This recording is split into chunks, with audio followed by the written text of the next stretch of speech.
Olá, muito boa noite. Sejam mais uma vez bem-vindos ao Acontece no Centro Espírita, como acontece todas as quartas-feiras, pelas 9 horas da noite. Hoje vamos trazer a este programa um tema muito atual. Vamos falar sobre o aborto à luz do Espiritismo. Temos connosco uma convidada, a Catarina Amaral. Olá, Catarina. Olá, já Nuno. nos conhecemos de longa data, do grupo de jovens da ASTEV. Somos amigos há muitos anos. A Catarina, que é enfermeira, a especialidade, Catarina? Eu sou enfermeira especialista em saúde materna e obstetrícia. Vai ser um programa muito bom, acompanhe-nos. Antes, porém, queria relembrar que poderá colocar todas as suas questões para o nosso e-mail. O e-mail do nosso programa acontece no centroespírita@gmail.com. E já sabe, num próximo programa, do qual iremos certamente falar, iremos responder a todas as questões, conforme já fizemos há 2 programas atrás. Ora, antes de começarmos propriamente o programa, eu gostava de citar Allan Kardec, no livro dos Espíritos. Qual é o primeiro de todos os direitos naturais do homem? Coloca em questão. Ao qual os Espíritos respondem: o de viver. É por isso que ninguém tem o direito de atentar contra a vida do seu semelhante. A Constituição da República Portuguesa, no número 1 do artigo número 24, determina que a vida humana é inviolável. Catarina, agora nós. Em 2007, o aborto voluntário ou a interrupção voluntária da gravidez foi legalizada em Portugal, conforme todos sabemos. Aliás, houve um referendo a que a isso levou, sendo permitido até à 10ª semana de gestação, independentemente do motivo, portanto, a prática do aborto. Esclarece-nos, Catarina, por favor, sobre quais as circunstâncias em que o aborto é permitido legalmente em Portugal. Só uma pequena correção. Quando nós falamos em permitido legalmente, nós despenalizamos o aborto. Ou seja, a lei portuguesa continua a considerar a vida inviolável. Mas permite que ela seja Pronto. interrompida. O artigo 142 do Código Penal prevê motivos de exclusão de ilicitude. Ou seja, serão situações em que não haverá, no Código Penal, penalização para a mulher por optar por fazer o aborto. E essas são 5. A tal que tu disseste, interrupção voluntária da gravidez, portanto, a decisão e a opção da mulher, o único meio de remover perigo de morte ou lesão grave física ou psíquica para a mãe, grave doença ou malformação congénita do feto, a gravidez resultante de crime, nomeadamente no caso de violação, evitar o perigo da morte ou grave doença psicológica para a mãe. Portanto, se resumirmos isto, no fundo são 3. Decisão da mulher, situação de doença e malformação. Estatística, que isto acho que é importante nós falarmos de números. Na altura em que foi despenalizado o aborto, houve números verdadeiramente assustadores de interrupções voluntárias da gravidez, e vamos nos focar mais nestas. Com o passar do tempo, todos os anos é feito e é obrigatório ser feito um relatório, e com o passar do tempo esses números foram baixando. E só para teres a noção, há uma sensação de decréscimo desde 2012. E neste momento, em 2017, portanto o relatório reporta sempre aos anos anteriores, foram realizados 14.899 interrupções voluntárias da gravidez. Estas são aquelas que nós temos no Estado, ou seja, nós conseguimos analisar dentro daquilo que está na lei o que é feito nos privados e o que é feito no Estado. Pronto, isto é um relatório estatal. O que implica que foram realizados 15.492 abortos, no geral de todas estas 5 áreas, incidindo o maior número na interrupção voluntária da gravidez e na decisão de interrupção até às 24 semanas por malformação ou doença congénita do feto. Eu desde já peço desculpa, não foi por esquecimento, nós somos o painel principal. Regina, boa noite. Eu vou passar, vou-te colocar só uma boa questão. Noite. Isto porque temos que também localizar ou falar em termos de doutrina. O que é a doutrina espírita viu a quando este referendo e esta tomada de decisão por parte do Estado português, ao fim e ao cabo, com a conivência de todos nós que votámos a favor da despenalização da prática do aborto, dentro destas perspectivas, o que é que a doutrina vê relativamente a isso? Bom, o que nós fizemos, ou melhor dizendo, a maior parte dos centros espíritas fizeram, bem como a Federação Espírita Portuguesa, foi esclarecer, não é, sobre quais as consequências do aborto. Portanto, tomou diversas, sei lá, através de panfletos, de palestras, de divulgações, vídeos, etc. Tivemos que nos acomodar, porque nós, relativamente às leis, temos que respeitar, o que não invalida, não é, que a gente faça esse esclarecimento na devida altura, de forma a evitar realmente o aborto. Aliás, a nossa conversa hoje aqui, para entendermos melhor, e a Catarina bem vai-nos explicar isso mesmo, qual é a visão materialista do aborto, e nós depois apresentaremos a nossa visão, não é, espiritual. A seu tempo lá iremos. Catarina, dada a tua experiência profissional, o que é que tu vês que possa levar estas mães, ou que seriam futuras mães, aliás, não é seriam futuras mães. Porque a partir do momento em que se dá a gestação, passam a ser mães, logo no imediato, a tomar estas decisões. Eu acho que tem a ver com aquilo que se chama uma gravidez não planeada e não desejada. Ou seja, e temos aí que focar-nos o que é uma gravidez não planeada e não desejada. É algo que acontece porque mero acaso. Ou por descuido. O mero acaso é o descuido. Quer nos casais, porque por vezes temos muita noção de que isto acontece em mulheres solteiras. No entanto, este relatório de 2017 e todos os relatórios que têm sido feitos anuais revelam que há mulheres, mães com filhos, que recorrem à interrupção voluntária da gravidez. Portanto, quer dizer que é uma forma que usam como planeamento familiar a interrupção voluntária da gravidez, e isto é extremamente controverso. Para já, porque implica que têm uma dificuldade em perceber o que é o conceito da vida humana. Quando é que começa a vida? Eu acho que todo este problema e tudo isto que nós falamos sobre o aborto passa por isto. Nós temos um grupo de pessoas que considera o início da vida com a concepção, temos um grupo de pessoas que considera o início de vida com o nascimento. Porquê? Porque durante toda a gestação o feto é indefeso e é totalmente dependente. Em termos legais, não há personalidade jurídica do feto nem do embrião. Por isso é que nós fazemos fertilizações in vitro, nós fazemos estudos com embriões, porque não há ainda este estatuto, quer do embrião, quer a personalidade jurídica.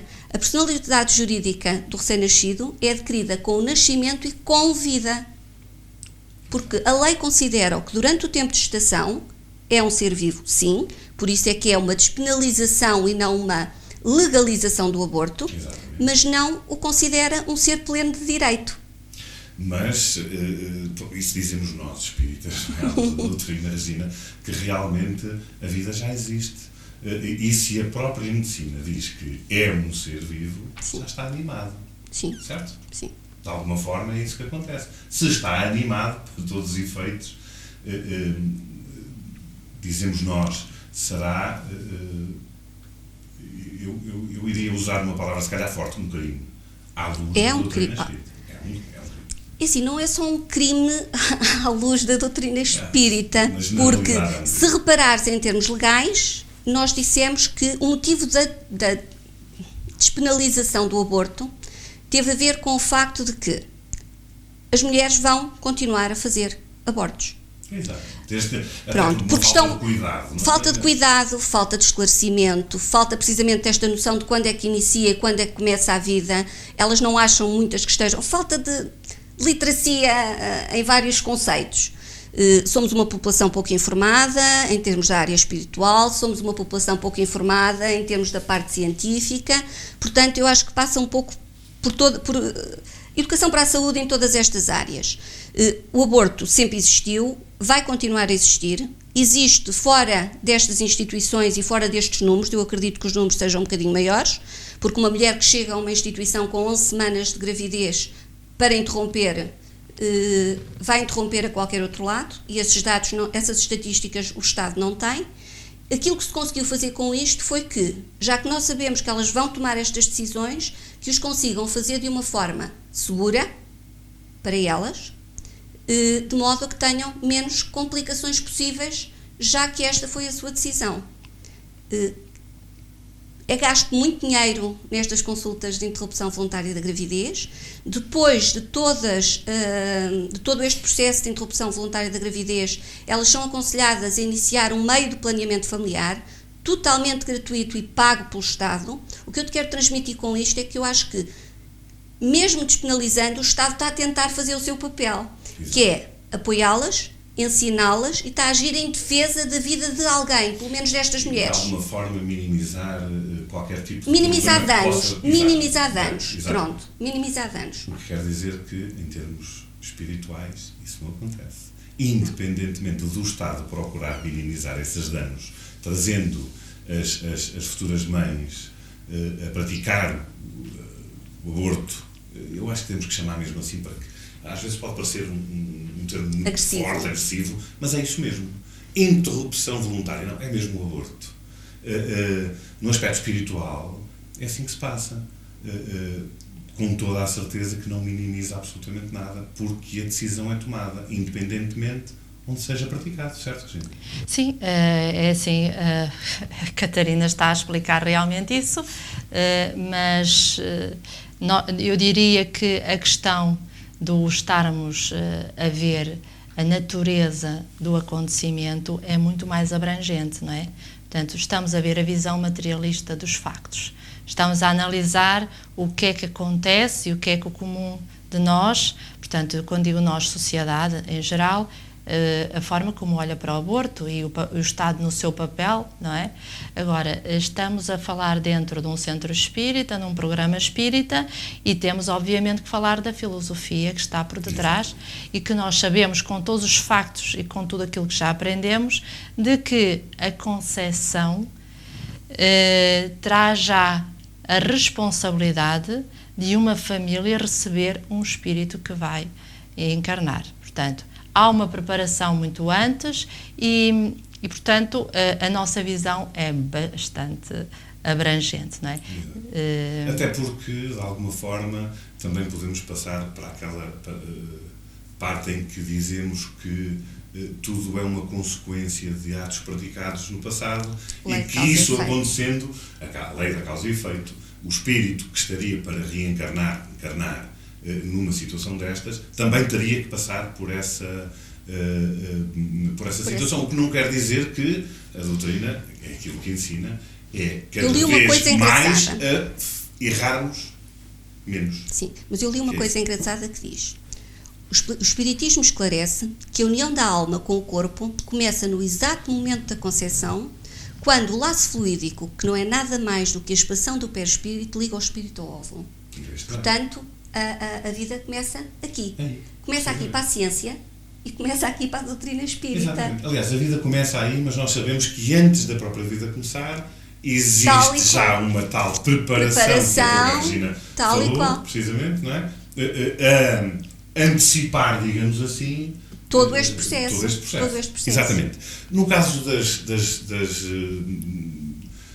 mães, de alguma forma, se encontrarem em perigo de vida, aí é engraçado. Há crime em sacrificar. Olha, aí é engraçado criança. Porque eu pesquisei a parte da doutrina espírita, a parte da lei e a parte do nosso código deontológico como médicos e enfermeiros, não é? E são unânimes. Em primeiro lugar está a vida da mãe. Os três alegam que perante a lei, em primeiro, defende-se a vida da mulher. A doutrina espírita alega que, em favorecimento de uma vida em potência, defende-se a vida da mãe, que já existe, e o nosso código deontológico diz precisamente o mesmo. Portanto, aqui acho que é a única situação em que há um consenso perante lei, doutrina espírita e código deontológico. Catarina, tu ligada à enfermagem, à saúde, mas também de alguma forma com uma visão espírita que tens, quais serão as consequências, quer espíritas, quer físicas, numa situação desta? Pronto, eu para já vou dizer uma coisa que acho que é importante esclarecermos aqui. Nós, profissionais de saúde, podemos alegar uma coisa que se chama objeção de consciência. Exato. Ok? Portanto, é mais que óbvio que, dado as minhas convicções morais e religiosas, eu sou objetora de consciência. Exato. Não invalida que eu, pelo facto de trabalhar numa urgência de obstetrícia e numa sala de partos, eu não apoie estas mulheres quando vêm com essas tais consequências físicas das interrupções voluntárias da gravidez e afins. Portanto, quais são as consequências? Com esta despenalização é óbvio que as consequências diminuíram muito. Nós tivemos muitas mortes maternas por interrupções voluntárias da gravidez feitas fora da idade gestacional, utilizando muitas vezes métodos de aspiração e métodos cirúrgicos, sem as devidas precauções. No entanto, na mesma está descrito que a hemorragia é muito frequente, as infecções continuam a ser uma causa frequente, lacerações do assoalho pélvico, da parede vaginal, quando é um método mais... e aborto retido. Ou seja, muitas vezes mesmo com todo esse processo químico, porque o aborto até às 10 semanas é um processo químico, quase, é necessário fazer, por exemplo, aquilo que nós chamamos as cortagens, que é a raspagem do fundo do útero, porque o aborto fica retido. Portanto, estas serão as consequências físicas. Psíquicas, remorso, depressões tardias. Muitas vezes estas mulheres depois nem associam o seu estado depressivo com o facto de terem feito uma interrupção voluntária da gravidez. Mas a verdade é que é normalmente um perfil. Não há relatos na literatura de situações de infertilidade ou que seja uma consequência a infertilidade após uma interrupção voluntária da gravidez ou uma interrupção médica da gravidez. No entanto, quando falas nas consequências espirituais, e aquilo que eu fui ler e fui consultar, uma das consequências é precisamente a infertilidade em reencarnações seguintes. Sim.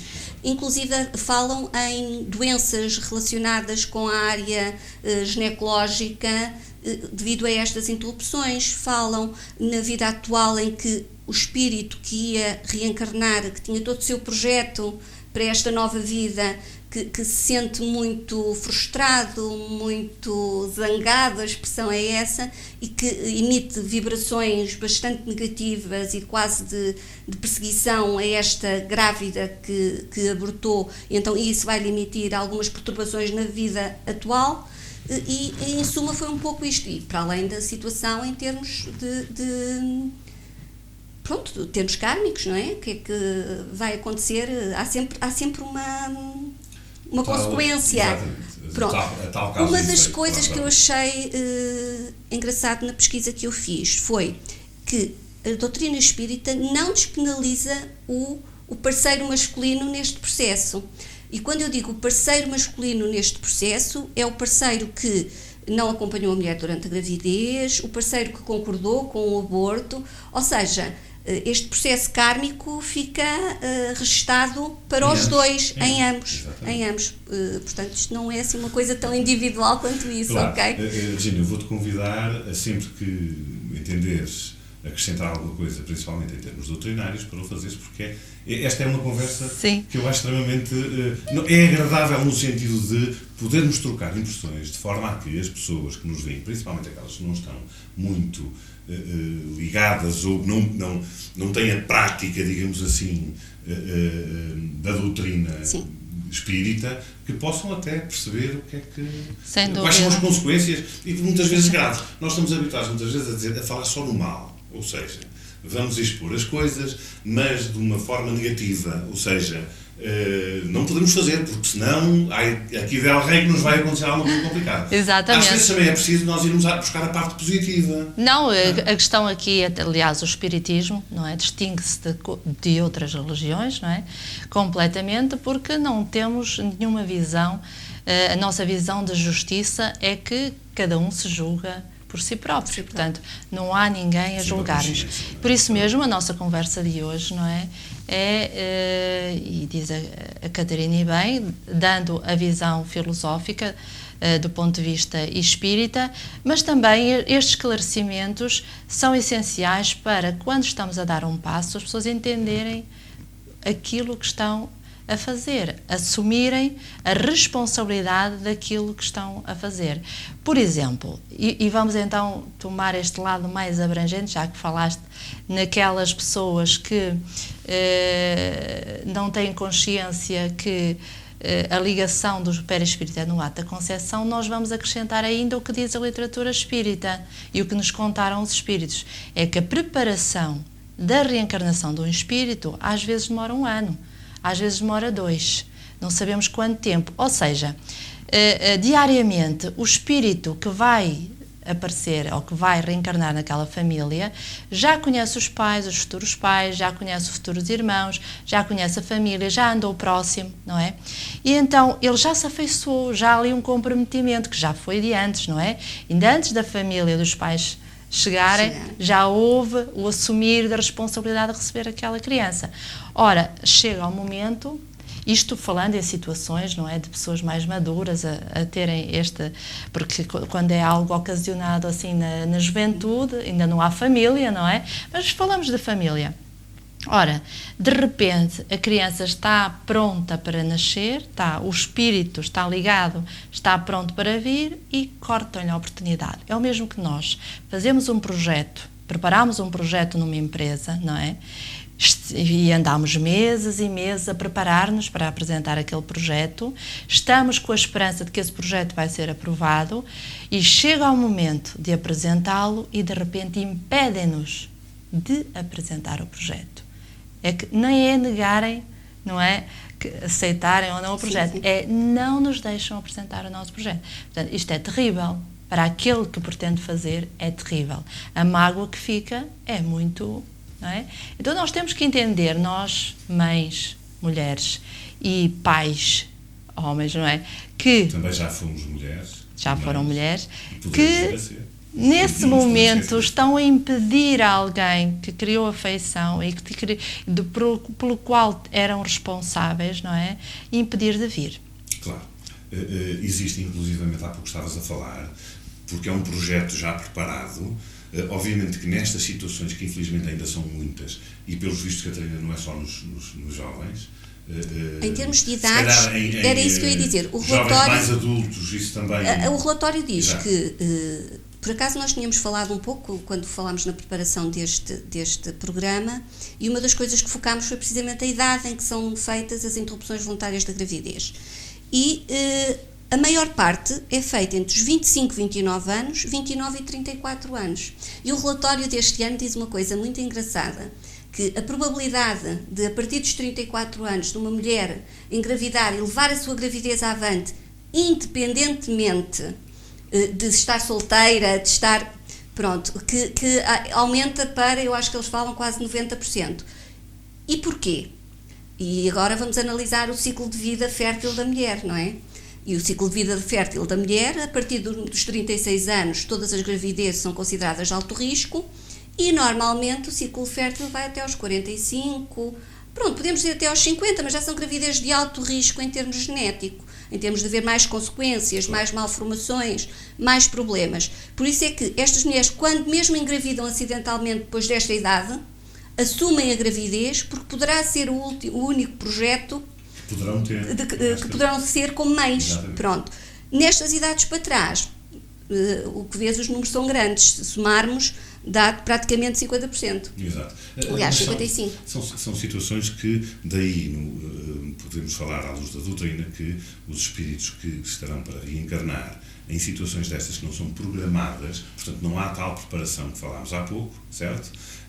Não estão programadas para os pais. Mas estão programadas em termos de processo kármico sempre. Para o espírito que vai até porque nada existe por acaso. Exatamente. E aquele que ajudou a praticar o aborto? Pronto, isso também existe. Tal e qual. Isto falando na parte legal, uma vez que foi despenalizado, Falaste há pouco no objetor de consciência, mas não sendo objetor de consciência, dá a ideia de quê? De que, eventualmente, quem o vai fazer é mais pela profissão que tem e em ajudar, em permitir que algo aconteça porque foi despenalizado. Não. Mas mesmo assim... Não, em termos legais não há problema nenhum para quem pratica o aborto, desde que cumpra com estas regras, Claro. desde que cumpra com estas 5 circunstâncias.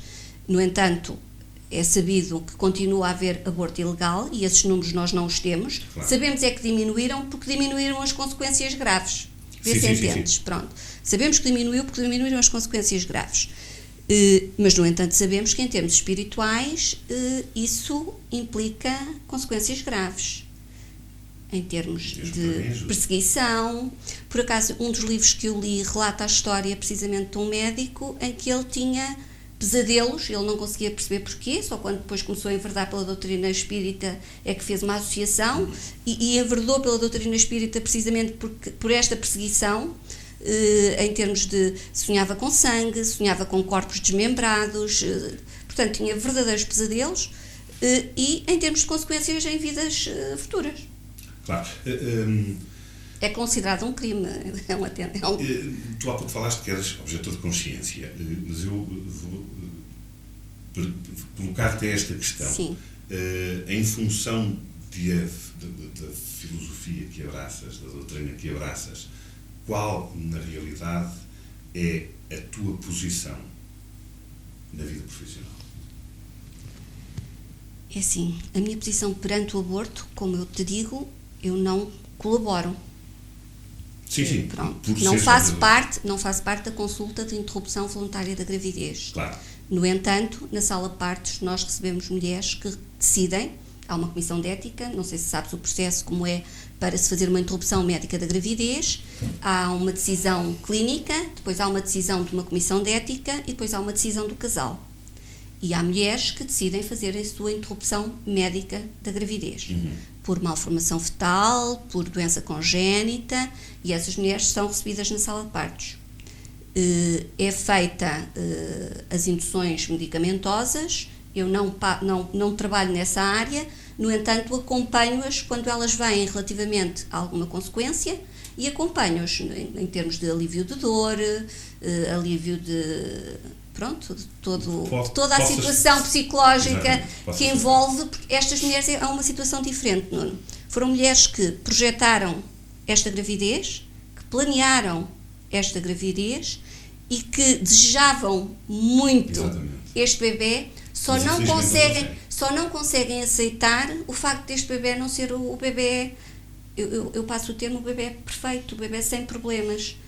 Porquê? Porque precocemente foram detectadas situações graves nesta criança que poderão alterar significativamente a sua qualidade de vida e estas mulheres não estão preparadas para lidar com essas situações. Mas mesmo assim, Regina, o que nós sabemos e o que diz a doutrina é que ninguém tem o direito de interromper o processo kármico do espírito que reencarna, certo? Uma vez que, isto falando, pegando naquilo que estás a dizer, não é? As mães até podem eventualmente sentir ou sofrer por isso, porque na realidade terão que interromper pelo facto de haver, ou probabilidade de vir com uma deficiência grave. Não é fácil avaliar isso. Eu lembro, nunca mais me esqueço, uma vez... Não é fácil, mas o que eu digo é que, em termos de doutrina espírita, não é uma questão de facilidade. Olha, das palestras mais maravilhosas que eu pude assistir sobre o tema, até foi de uma amiga, a Kátia. Ela, portanto, começou a contar a história que só no final a gente soube que era da mãe. Portanto, ela esteve para ser abortada e ali estava no final, aquele ser maravilhoso que ela é. Portanto, isto diz tudo. Nós às vezes estamos perante dificuldades da vida, que é como diz a Catarina, nós não sabemos e então confrontados com doenças congénitas, com problemas graves, não é? Em que os próprios médicos já estão a alertar sobre a situação futura, onde já dizem, olha, vai nascer com isto, com aquilo, às vezes situações mesmo muito graves, em que as crianças nascem e morrem logo. Ou seja, o próprio médico já avisa que logo após o nascimento... E temos que ter em conta sempre este perfil, por muito que se faça aquilo que eu digo, um esclarecimento informado. muitas vezes estas mulheres sentem que não têm background, não têm apoio. Exato. Ok? E quando não têm apoio não é só no seu núcleo familiar, é na sociedade. Exatamente. E é o saber que poderão vir a ter um filho com problemas graves e que vai sofrer. Eu, honestamente, não é despenalizá-las pela sua decisão, porque nós sabemos que na doutrina espírita não são despenalizadas e sofrerão as consequências deste ato. Mas Mais é quase grave, como mais ser grave, solidária, claro. ou ter uma atitude de empatia, de tentar perceber esse aceitação, sofrimento, porque é uma atitude muito, é uma decisão muito, muito sofrida. Não, eu penso que já tiveste conhecimento de alguns casos de arrependimento. Fala-nos um pouco sobre... Olha, honestamente, eu vejo os meus colegas conversar um pouco, as que trabalham na consulta de interrupção voluntária da gravidez, e muitas vezes o que elas transmitem é que há mulheres que utilizam a interrupção voluntária da gravidez como um meio de resolver problemas financeiros, algumas que já têm filhos e não podem sustentar mais um, e lá está, foi uma gravidez não planeada, e há outras mulheres que já fizeram 2 e 3. E estes relatórios que saem anuais e que estão na página da Direção-Geral de Saúde, qualquer um pode consultar, dá números da percentagem do número de mulheres que já vão no 2º e no 3º interrupção voluntária da gravidez. Portanto, se fazem mais que um, quer dizer que não há muito arrependimento. Portanto, eu acho que haverá um misto, ok? Um misto. Mas banalizou-se muito, que o aborto, portanto, a interrupção voluntária da gravidez, eu tento sempre discernir as duas coisas, ok? Pode ser utilizado como um meio de planeamento da família. E isso para mim está muito, muito, muito errado. E nós, em termos de sociedade civil, profissionais de saúde, centros espíritas, igrejas, temos que trabalhar um pouco nisto, o que é família, o que é o planeamento familiar, o que é o conceito de vida, quando é que começa a vida, que implicações é que isto tem, por exemplo, para um jovem engravidar precocemente, portanto, a gravidez na adolescência, que também acontece, menos, mas acontece. Isto é um dever nosso, dar formação e informação adequada e correta às pessoas, para que elas depois tomem as suas decisões de uma forma informada, porque se nós temos consultas de planeamento familiar gratuitas, disponíveis em todos os centros de saúde, métodos anticoncepcionais são dados gratuitamente à população. O aborto não é um método de planeamento familiar. Claro que não. Ok? Claro que não.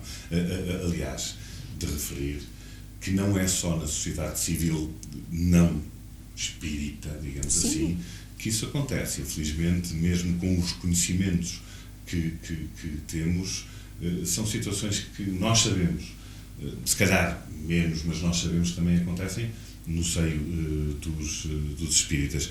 Catarina, para as jovens adultas, futuras mães, que nos escutam e que certamente pela vida fora terão que passar por algumas situações, inclusivamente vão planear ter uma família, ter filhos que vão ser desejados. Precisamente isso. A família planeia-se. Nós conseguimos planear o espaçamento entre os filhos. Se queremos ter 2 filhos com diferença de 4 anos, durante os 4 anos intermediários de uma gravidez para a outra, faço um método anticoncepcional. Isto é execuível. É óbvio que muitas pessoas dizem há determinados métodos anticoncepcionais que têm alguns efeitos secundários. Sim, há mulheres que não podem fazer todos, mas podem fazer a grande maioria. Portanto, a família planeia-se. Acho que é muito importante que elas tenham a noção do que é a educação dos afetos. Ou seja, as mães delas têm que as educar para os afetos, têm que as educar para o que é, quando é que devem iniciar a sua primeira relação sexual, por exemplo. Fisicamente, qualquer jovem está apto a iniciar a sua relação sexual. Achas que isso ainda muito é um tabu, precocemente. as mães falarem, os pais, de uma forma geral, falarem com os filhos? É assim, fala-se nas escolas, e eu como enfermeira, nós somos muitas vezes chamados às escolas para falar destes temas, porque os professores sentem-se um bocadinho constrangidos, claro. Então, ok, eu vou levar um profissional de saúde, já começa a abrir mais as portas as escolas a estes temas. Eu lembro-me de há uns anos atrás, há umas décadas atrás, que não permitiam que fôssemos falar sobre estes temas às escolas. Mas é importante, no seio familiar, que isto não é só a escola não tem a função de educar a minha filha, e eu falo como mãe de uma filha de 12 anos, essa função é minha,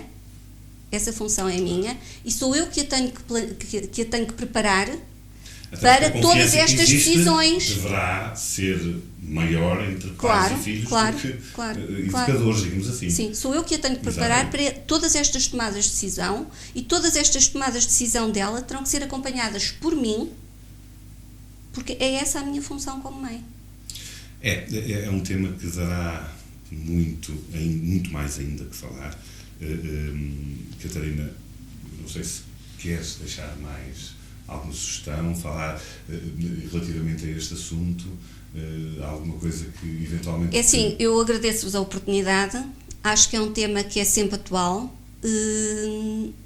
acho que conseguimos abordar praticamente todas as áreas problemáticas desta situação, e acho que todos nós temos muito a fazer nesta área. Exatamente. Com programas como este, com flyers, palestras, são temas que têm que ser mantidos ao longo de todo o tempo e de toda a geração, para, no futuro, estes 14.000 que aqui temos, 899, que são 96%, possam progressivamente baixar. Possam cada vez mais baixar.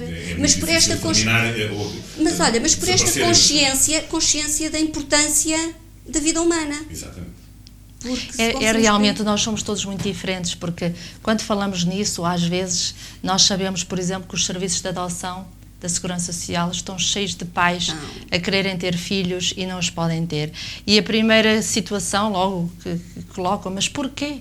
Como é que é possível alguém não querer ter um filho quando nós estamos, não é, à espera? E então, do ponto de vista espiritual, nós pensamos assim, se calhar aqueles que agora não conseguem ter filhos e que anseiam por tê-los, foram aqueles que no passado, tendo a oportunidade, não os quiseram. Importa só apenas referir que mesmo, e ficou talvez, e convém falar sobre isso, na situação em que se tem filhos bastante problemáticos, e que há pouco falávamos que de repente aparecem logo após o parto, ou situações mesmo muito graves, questionam assim, mas para quê? Para quê essas crianças virem ao mundo? Porque há muito esta questão. Mas, do ponto de vista mesmo espiritual, porquê que há de vir uma criança para viver 1 hora de vida? Para viver 2 horas? É importante, sim. Nós não sabemos qual foi o motivo e qual a causa que esteve na origem daquela gravidez. Mas uma coisa é certa. A parte do suicídio que poderá ter mesmo por esses motivos, não é? Exatamente. Mesmo que a criança tenha vindo 1 hora, 1 dia, 1 mês, 1 ano, aquele período em que ela está com aquela família, está a receber amor e carinho. Ou melhor, é a oportunidade de receber esse amor e esse carinho. Nós sabemos que há espíritos muito difíceis, espíritos ignorantes, não é? Que não conhecem a vida espiritual, não reconhecem realmente as leis divinas, digamos assim, e então têm uma certa dificuldade até em arranjar famílias que os queiram acolher para uma pequena encarnação. E nós às vezes não entendemos e não percebemos isso, e é bom que a gente perceba que é uma forma de praticar a caridade. Receber um filho num estado mais complicado é um ato de caridade que nos leva, e dizem-nos os espíritos isso, aqueles que acedem a esse compromisso e a essa experiência dão um passo muito mais além na sua própria evolução espiritual. Antes de poder agradecer à Catarina... Falamos aqui nos livros, estivemos a falar nos livros. Tu trouxeste 2 livros, até para nos mostrar que leste. Fiz os meus trabalhos de casa. Portanto, e bem. Antes de agradecer à Catarina a presença dela aqui, que eu sei que com toda a certeza está cá com todo o prazer e a alegria por poder dar estes esclarecimentos, com isso eu tenho a certeza absoluta. Vou dizer-lhe que, se quiser colocar as suas questões e dirigidas nomeadamente à Catarina, que diz respeito a este assunto, eu relembro, pode fazê-lo através do nosso e-mail, acontece no centroespírita@gmail.com. Mais uma vez, relembro, passo em rodapé, portanto tem tempo de anotar. Agora sim, Catarina, muito obrigado. É sempre um prazer ter-te connosco. Não despeça já dela. Não. Não, porque ela vai comigo, vai partilhar comigo as sugestões. Olha, eu vou já. Mas então agradeço-te desde já todos os esclarecimentos que nos deste, antes de passar para a Regina, que nos vai falar na rúbrica... Mas eu acho que ele não percebeu que nós as duas combinámos, vamos as duas falar em livros. Não me transmitiram, é só para verem que mesmo que fosse em direto isto acontecia, está a ser apenas gravado. Ora vá então, Regina. Olha, então é assim, e logo o primeiro, já estivemos aqui a falar de vidas, temos aqui esta sugestão de leitura, que é um livro já de 2005, escrito por Arnaldo Costeira, aqui presidente da direção da ACHEV, Vidas na Encruzilhada. Este livro tem um prefácio da Joana de Ângeles, psicografia de Divaldo Pereira Franco, e fala-nos precisamente, narra aqui uma situação que ocorre em todo o lado. 2 jovens apaixonam-se e de repente a família não vê isso com bons olhos. Então são separados, há acontecimentos que levam a pensar no aborto e então, ao mesmo tempo, vamos compreender porque é que se tomou essa decisão, ou seja, porque é que o pai a põe fora de casa, quais as razões do lado de lá vão ser explicados também aos atores, aos personagens desta história. Vale a pena, porque vamos encontrar aqui tudo aquilo que está por detrás de uma história que se repercute, como já disse, de formas diferentes. Depois, falámos aqui constantemente numa das leis que o Espiritismo veio esclarecer e que nós não tínhamos entendido com a mensagem de Jesus, que é a ação e reação. Ou seja, tudo aquilo que fazemos tem consequências. E tudo o que nos acontece teve uma causa. Portanto, aqui, com este livro, o Espírito André Luís faz parte daquele conjunto de livros psicografados Francisco Cândido Xavier. O Espírito André Luís vai estar, juntamente com os seus mentores, a analisar situações, e temos aqui várias referências àquilo que acontece, como já a Catarina esteve-nos a falar, o que vai acontecer àqueles que foram rejeitados, portanto, na família, e o que acontece àqueles que são tratados por aqueles que não tiveram a oportunidade de vir como criminosos, não é?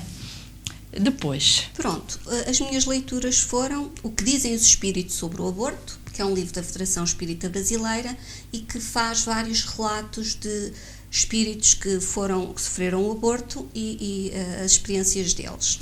Depois também li de Eliseu Mota Júnior, Aborto à Luz do Espiritismo, e que é um livro que foi lançado pela casa editora O Clarim, em que foca quais as consequências para as pessoas que o praticam, se existe diferença entre aborto e homicídio, qual é a visão espírita relativamente ao aborto, e foi algo que me foi muito útil relativamente à preparação para estar aqui hoje. E julgo que é tudo. É mesmo tudo. E é mesmo tudo. Eu vou deixá-las agora quietas ali naquele canto, porque elas juntaram-se contra mim, não me transmitiram o que eu tenho transmitido. Obrigado, Catarina. Sempre. Já sabes que é um prazer, nós somos amigos há muitos anos e realmente é sempre um prazer poder ter esta conversa aberta e franca sobre este tema tão atual como é o aborto contigo e com a minha companheira de programa e não só, a Regina. Ora bem, vamos agora à última rubrica do nosso programa. Boa noite, Regina. Adeus. Até à próxima quarta-feira. Vamos falar sobre os eventos. Nos dias 26 e 27 de outubro realizam-se as 12ª Jornadas de Cultura Espírita do Porto. Vão acontecer na Escola Básica de Matosinhos com o tema Obsessão, Saúde Mental e Sua Terapêutica.